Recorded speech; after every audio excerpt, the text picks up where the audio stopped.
السلام عليكم ورحمة الله تعالى وبركاته. كلتوا عن ونكسر قيادة أولا إنك تعاون إساي هل كان هو VOS 24 TV البرنامج شنو قابنا يا رمات هنا يكرادو برنامج كاسو رواني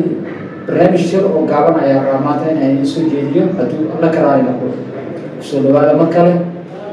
VOS 24 TV فلا هدي على فيسبوك هنا فلو أنا هنا فلو كريسو سيو كوسو قال برنامج شلا مرور بقى هدي يوتيوب كده أول يسوي سبسكرايب كوسو على فضلا سبسكرايب صاروا سيو كوسو قالوا برنامج شلا هنا تبقى وأنا وعبد الناصر عبد الله جامع وعن قبل كده برنامج كده والله اللي أنا قرأته وحوي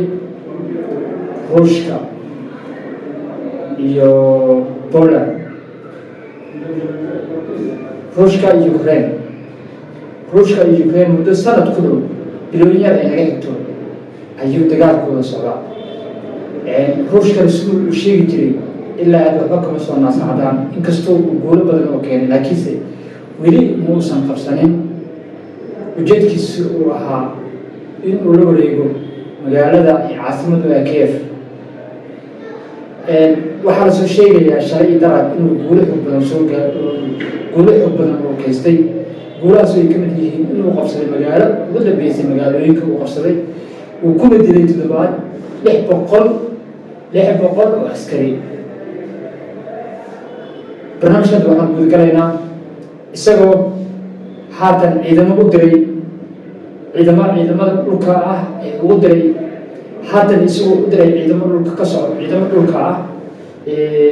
kuwiisa ugu adkaa waddanka la dhaho Belarusia sidaad ogtihiinba waa waddan yar oo aan ka mid yihiin waddamahan uu hadda ruushku isaga u sheegtay inuu isaga leeyahay milkiil ahaan laakiinse uu si gaara u gooyay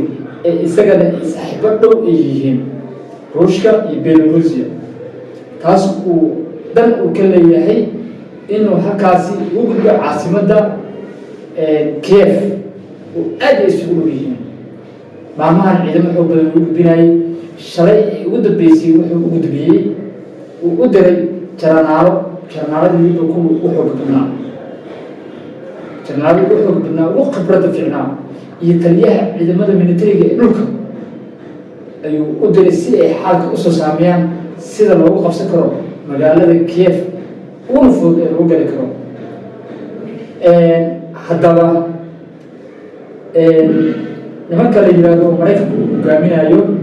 ee la yiraahdo gaashaanbuurta NATO waxaa la sheegayaa in dagaalka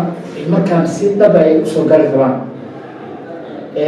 waxayna sheegeen Mareykanku wuxuu sheegay in diyaaradihiisa kuwii ugu casrisanaa ee wax basaasa ugu jecel yahay adduunka dhanba 10 ilaa 20 ka taalo oo diyaaradaas lagu magacaabo Hawks diyaarad lagu magacaabo Hawks oo 12 bas la sheegay adduunka dhan uu ka yaalo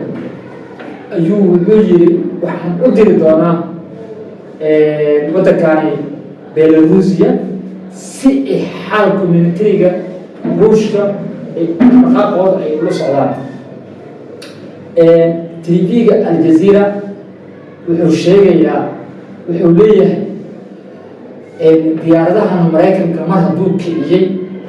gaashaanbuurta NATO waxay diyaar u noqonayaan dagaal ayay diyaar u yihiin waa sida uu TV-ga uu soo bandhigayo gaashaanbuurta NATO mar haddiiba diyaaradahan hawaag laho ay kiciyaan waxay diyaar u noqdaan in ay dagaal galaan aanu si guud galno marka barnaamijka Mareykanka wax walba uu xayeysiyaa hubkii faraha badnaa uu siinayo oo Ukraine uu siinayo ku daldaray waxna qaban waayeen wuu xayeysiin jiray wuxuu dhihi jiray mar walba aniga gantaalahan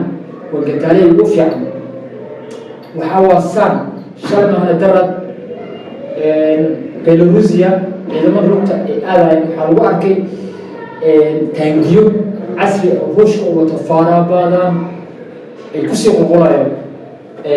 waddankaasi Belarusia oo ruushkana ay xirfad dheer yihiin si uu halkaasi qorto ugu soo galo qorto mataqaan qorto waxa la عيالنا عيال جنين قاطو كقول قاطان نقدين أما سيكورة أنقل وصل الآن مقالة كيف عاصمة ده مركا وحول بروحي يسيان ويقولي هذا الديار ده وديار عصري وديار ده عن ودارته وديار ده وجع وبساسك وسببه وحي بساسة سولي وحلا وحي كجر لك هوستيس وحي وحكا وغانيسا ديار ده وأمام هو عن التليفون ده استعمالا علماء الروشكا wuxuu kala soo wixii basaasaysa uu leeyahay wax alla wixii geedaha hoostooda ay ku jira awoodna waxay u leedahay uu leeyahay waa macalinka waa mareenka awoodna waxay u leedahay uu leeyahay diyaaradaha hawada in muddo 10 saacadood ay hawada ku jirto ay wax basaasto xataa haddii uu ka go'o shidaalka waxay awood kale u leedahay in diyaarad kale ay bartaas u geyso oo dushi sare tubo inta kala aslaan macnaha shidaal saas ugu gudbiyo waxay yeesinayaan marka ilaa nin walba xiisa iska lagu haysta soo waxa uu kaloo sheegay ciidamada ruushka ee wada taangiyada casriga wuxuu leeyahay anigana taangiyada laba taangi ayaa ugu casrisan oo ugu khatarsan oo ugu waxyeelo og labadaas taangi ayaan u dirayaa waana ugu deeqayaa waddankaani ee saaxiibaha nahay ee uu maraykan oo ruushku uu kusoo duulay marka waxaad moodaa dagaalkii saddexaad ee dunida in uu isugu soo dhawaanayo tan labaad Belarusia way u hanjabtay nimanka la dhaho gaashaanbuurta NATO oo waxay yidhaahdeen dagaalkan laba wadan ayuu ka dhaxeeyaa kuma deeqayo soo gal haddii aad soo gashin haye maraykanka arahayo waa aniga iyo adiga ruushkan wuxuu leeyahay waxaas waa beentooda waxba kaama qaadayaan waxna kuma sheegayaani hawshii noo wata anaa garab taagan ileen adiga waa aniga anigana waa adige waa say hadal ku dhigayaan marka waxaad moodaa dunida in uu gudagalay dagaalkii saddexaad ee adduunka markaani waxa keliya oo habsan in laysku dhaco quwadaha waaweyn adduunka isku dhacaan ayno maraykanka wixiisa waxay u arkaan wax ay tahay wax ka badbadinaya ruushka wuxuu rabaa inuu kaalinta koowaad in aan qabsado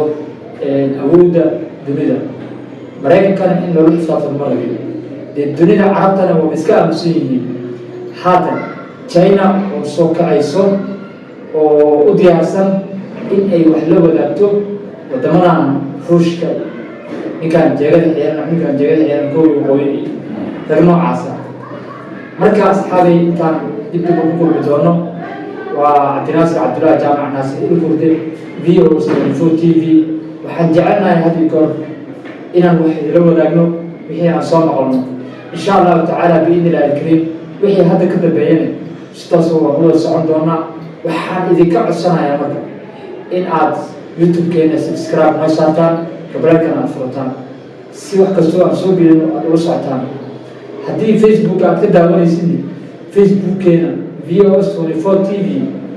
wala noo saar follow noo leh si aad ula socotid barnaamijyadeena السلام عليكم ورحمة الله تعالى وبركاته